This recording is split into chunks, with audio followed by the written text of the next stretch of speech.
Assalamualaikum warahmatullahi wabarakatuh.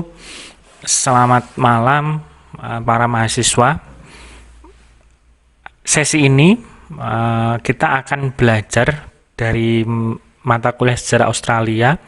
Ada 3 hal yang nanti kemudian akan kita pelajari. Ada 3 topik atau tema kelompok yang sudah dipresentasikan oleh para mahasiswa.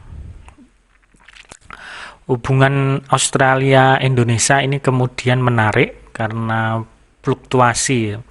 Jadi pasang surut, naik turun, kadang baik, kadang kemudian terjadi pertentangan, perbedaan pendapat, ataupun kemudian konflik.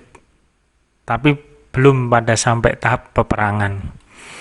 Fokus materi sesuai yang tadi saya sampaikan itu akan ada 3, yaitu hubungan Australia-Indonesia ketika konfrontasi Indonesia-Malaysia.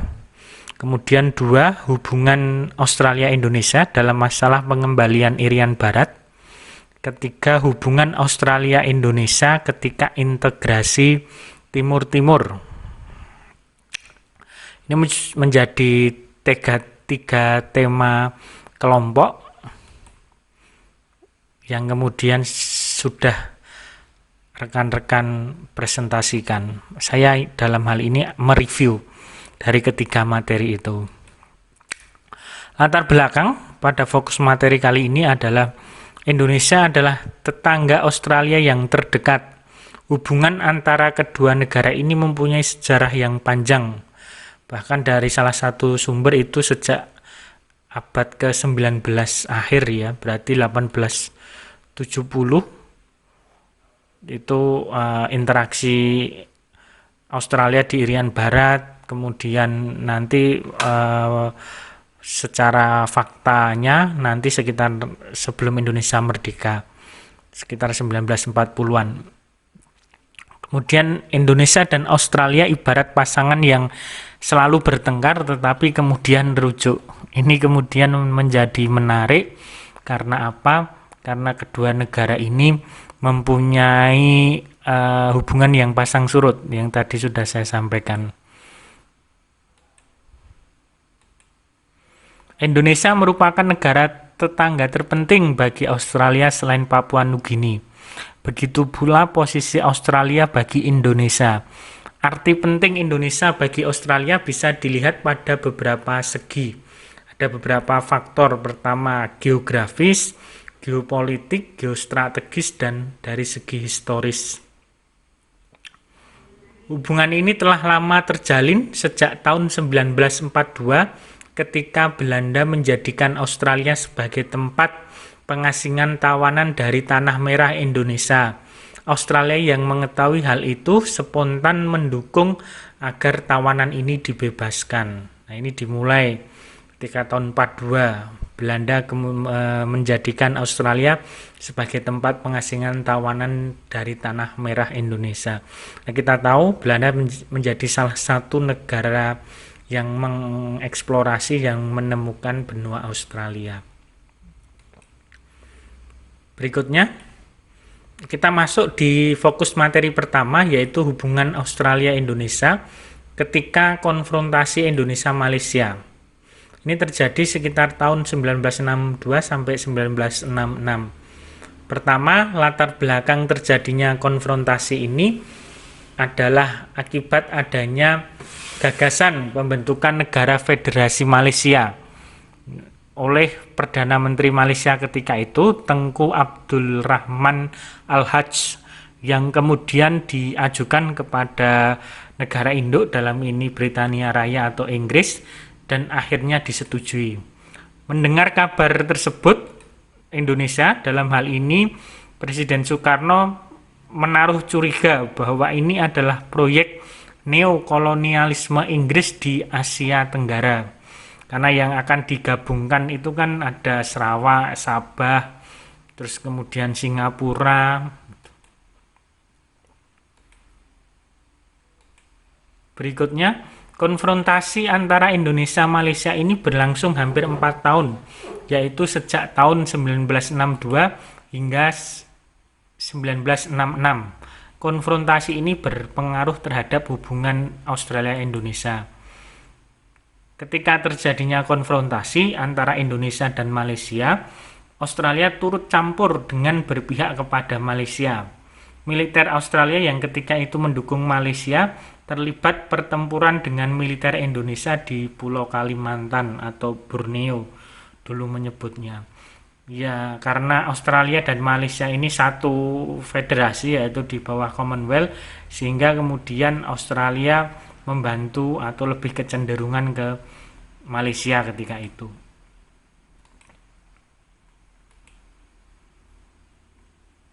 Akan tetapi sikap Australia terhadap politik konfrontasi ini bisa dikatakan bermuka dua pada akhirnya, yaitu mendukung Malaysia tetapi juga tetap membina hubungan baik dengan Indonesia.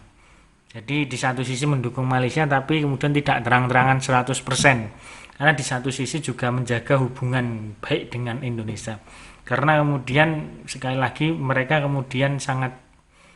dalam hal ini adalah Indonesia dan Australia ini sangat dekat secara geografis. Oke, kita lanjutkan untuk hubungan Australia-Indonesia dalam masalah pengembalian Irian Barat tahun 1949 sampai 1962. Ini mungkin perselisihan yang paling panjang ya antara Australia dan Indonesia. Kita ketahui bahwa konflik Indonesia-Australia dilatar belakangi oleh perbedaan kepentingan antara masing-masing pihak terkait status quo Irian Barat. Hubungan diplomatik antara Indonesia dan Australia fluktuasi menurut persepsi atas kepentingan nasional masing-masing pihak dalam periode pemerintahan yang berbeda. Sekitar tahun 1950-an, ketika Menzies dari Partai Liberal mengambil alih pemerintahan Australia dengan Menteri Luar Negerinya Spender, terjadi perubahan pandangan terhadap Indonesia. Hal ini terkait dengan klaim Indonesia atas wilayah Irian Barat dianggap sebagai tindakan yang agresif dan ekspansionis. Masalah Irian Barat yang diklaim Indonesia ini kemudian menjadi masalah utama yang mewarnai hubungan Indonesia-Australia sejak tahun 1950 sampai 1962. Konflik Irian Barat ini kemudian memperkeruh hubungan diplomatik kedua negara.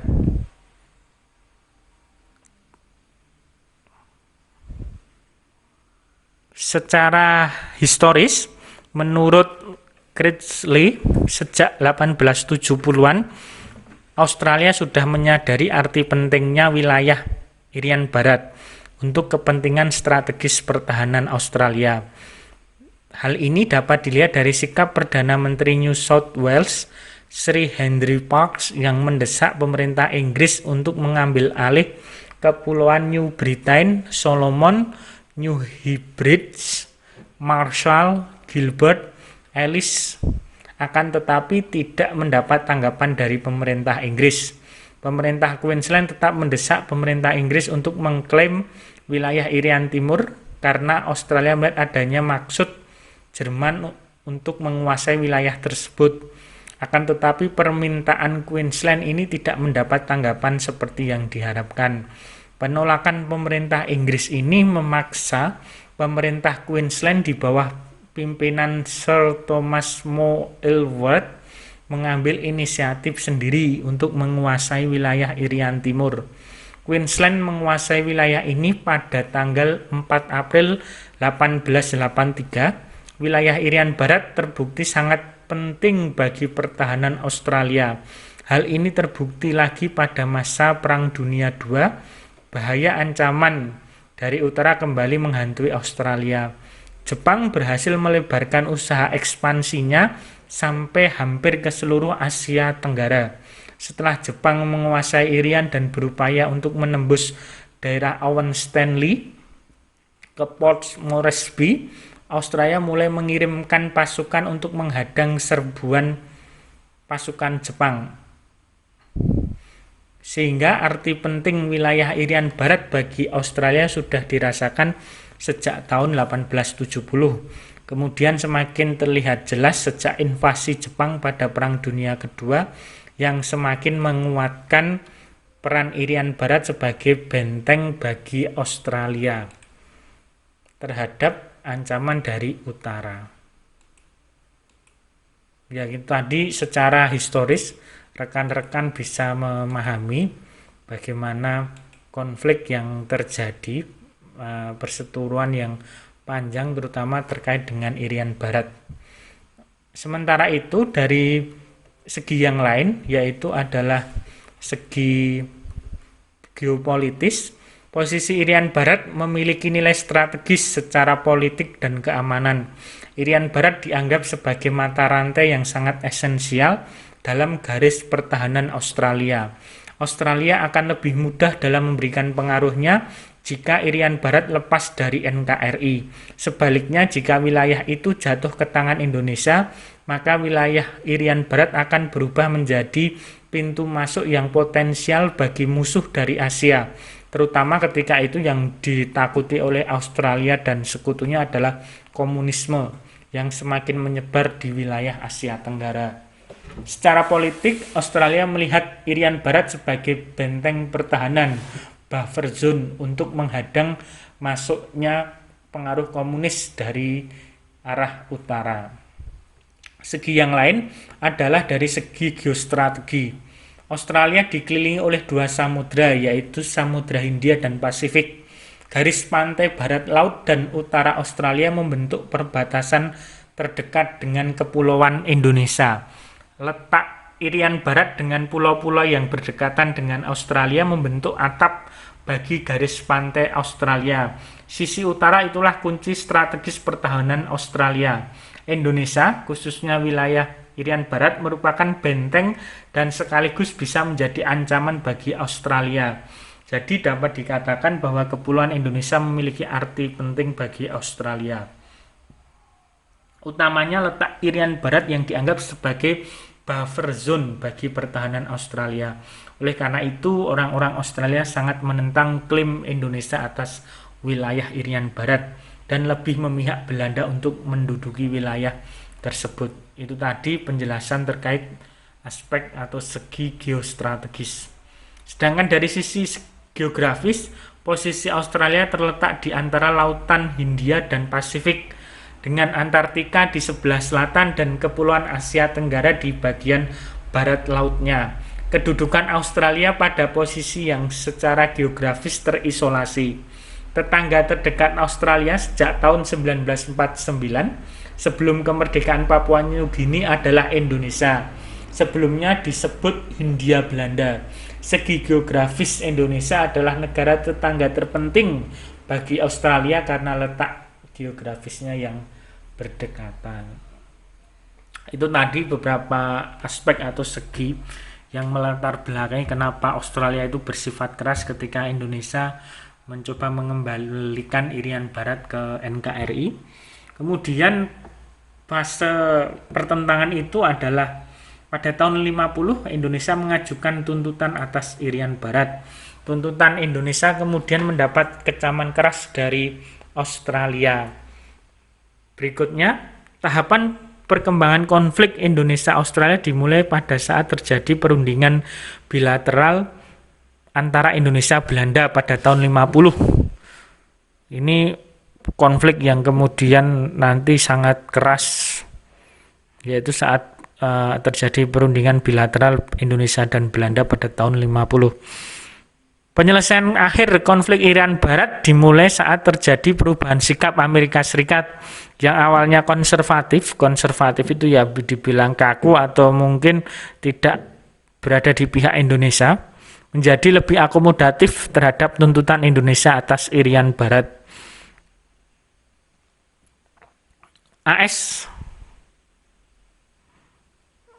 sebelumnya saya ulangi, di poin yang sebelum itu tadi ada konflik Indonesia-Australia kemudian sampai ke ranah internasional PBB tahun 54 setelah usaha Indonesia untuk mengajukan masalah Irian Barat dalam sidang umum PBB gagal. Indonesia melakukan konfrontasi ekonomi dan politik terhadap Belanda yang kemudian mendapat kecaman keras dari Australia. Terus kemudian tadi poin ke-8 adalah penyelesaian akhir konflik, di mana Amerika Serikat yang awalnya konservatif kemudian menjadi akomodatif terhadap tuntutan Indonesia atas Irian Barat. Amerika Serikat kemudian mendesak mendesak Australia untuk memperlunak sikapnya dan menyarankan agar masalah Irian Barat diselesaikan oleh kedua belah pihak yang bersengketa. Ini mungkin ketika kita hubungkan Orde Baru, karena kemudian ini kan periodenya setelah pengembalian Irian Barat ini ada Orde Baru, ini mungkin sudah ada deal-deal khusus bahwa kemudian kekayaan alam Irian Barat kemudian dieksploitasi atau dieksplorasi, diberikan haknya kepada Amerika Serikat. Itu tadi gambaran tentang hubungan Australia-Indonesia dalam masalah pengembalian Irian Barat. Jadi sudah jauh-jauh hari, jauh-jauh waktu terjadi pertentangan.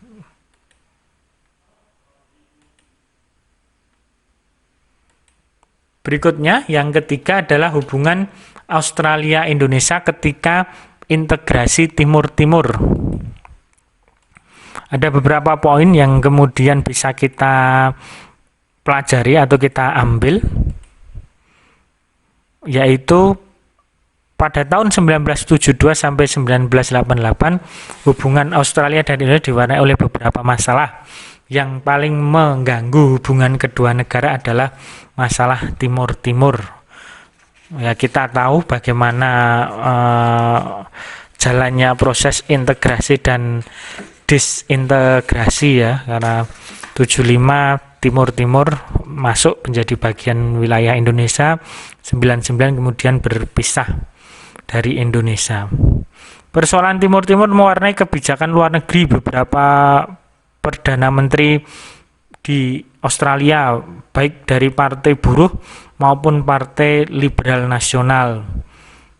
Tetapi di satu sisi pemerintah Australia mempunyai pandangan yang sama mengenai masalah penggabungan Timur-Timur ke dalam wilayah Indonesia. Bagi kedua pemerintahan tersebut, prioritas tertinggi adalah memelihara hubungan persahabatan dengan Indonesia dan tidak menghendaki adanya isu-isu yang dapat merusak hubungan tersebut. Tapi jadi secara pemerintahan mendukung, tidak mempermasalahkan, tetapi kemudian nanti dalam perkembangannya pemerintah Australia mengakui secara de jure penggabungan Timur-Timur sebagai bagian dari wilayah Indonesia pada bulan Januari 1978. Pengakuan ini juga sebenarnya berkaitan dengan penyelesaian persoalan lintas batas kontinen di bagian barat laut Australia dan Pulau Timur, atau yang kemudian disebut dengan Timor Gap. Sepanjang tahun 1980-an, hubungan Australia-Indonesia selalu diganggu oleh persoalan Timur-Timur. Sekalipun pemerintah Australia berusaha memelihara hubungan baik dengan Indonesia, namun media Australia dan beberapa kelompok penekan tidak menghendaki masalah Timur-Timur dihentikan. Kepentingan media Australia tampaknya bertemu dengan aspirasi dari kelompok-kelompok orang Timur-Timur yang bermukim di Australia yang menentang penggabungan Timur-Timur ke wilayah Indonesia. Mereka menggunakan hampir seluruh pers Australia yang berpengaruh untuk melaksanakan kampanye mengecam penggabungan Timur-Timur yang oleh mereka diistilahkan dengan pendudukan atau pencaplokan ke dalam wilayah Indonesia. Jadi pers Australia dan beberapa orang-orang Timur-Timur yang menetap di Australia itu memperjuangkan atau menentang integrasi Timur-Timur ke Indonesia yang menurut mereka itu pencaplokan wilayah.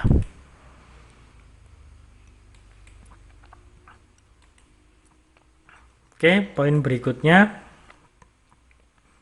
Di dalam perkembangannya pada saat terjadi pemisahan Timur-Timur yang sekarang Timur Leste dari Indonesia pada 1999 hubungan kembali memanas.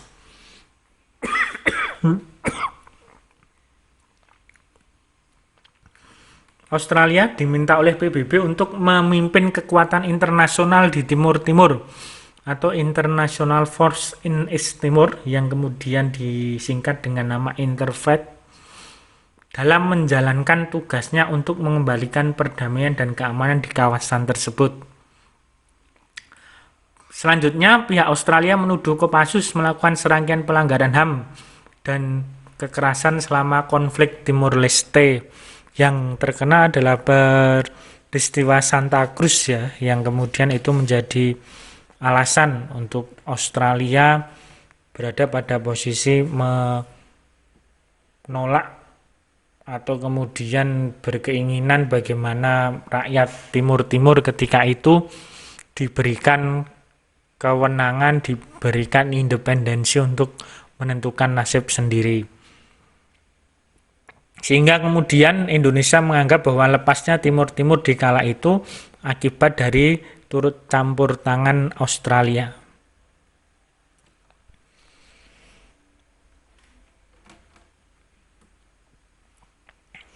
Selanjutnya, kesimpulan, ada 4 hal yang kemudian bisa kita ambil sebagai sebuah kesimpulan minimal ya ini. Hubungan Indonesia dan Australia secara umum dilatar belakangi oleh beberapa faktor. Faktor historis pertama, faktor geografis, faktor keamanan. Kedua, Australia dan Indonesia mempunyai perbatasan maritim atau laut. Di samping itu, dua negeri tetangga khusus yang lain yaitu Papua New Guinea dan Timur-Timur mempunyai perbatasan langsung dengan Indonesia. Ini kemudian juga mempengaruhi kestabilan di dua negara tersebut, juga mempengaruhi hubungan kedua negara. Australia mengemban tanggung jawab atas keamanan Papua New Guinea dan Timur-Timur. Semua fakta ini mempunyai potensi timbulnya konflik antara Australia dan Indonesia, baik secara langsung maupun melalui salah satu dari negeri ketiga tersebut. Australia yang terakhir mempunyai perjanjian pertahanan dengan beberapa negara sekutu di daerah regional, yaitu dengan Selandia Baru, Brunei, Malaysia, dan Singapura. Pembentukan persekutuan tersebut untuk menghadapi ancaman komunisme. Ini tadi yang kemudian kasus dikonfrontasi, di mana Australia lebih cenderung memihak ke Malaysia. Demikian rekan-rekan mahasiswa, sedikit review dari 3 fokus materi tentang hubungan Australia-Indonesia. Semoga rekan-rekan bisa mengambil nilai-nilai dari apa yang kemudian terjadi antara dua negara yang berdekatan, berbatasan langsung secara maritim, yang ke depan di masa-masa yang mendatang ini mereka kemudian akan saling menguntungkan, akan saling mungkin juga di beberapa sisi kebijakan juga merugikan. Saya tutup dengan sebuah kalimat, dalam perjalanannya hubungan antara Indonesia dan Australia tidak terlepas dari masalah atau konflik. Masalah selalu muncul tetapi kemudian menghilang seiring berjalannya waktu. Ini adalah foto Presiden Jokowi dengan Perdana Menteri Australia Malcolm Turnbull di Istana Negara. Demikian, kurang lebihnya mohon maaf. Assalamualaikum warahmatullahi wabarakatuh.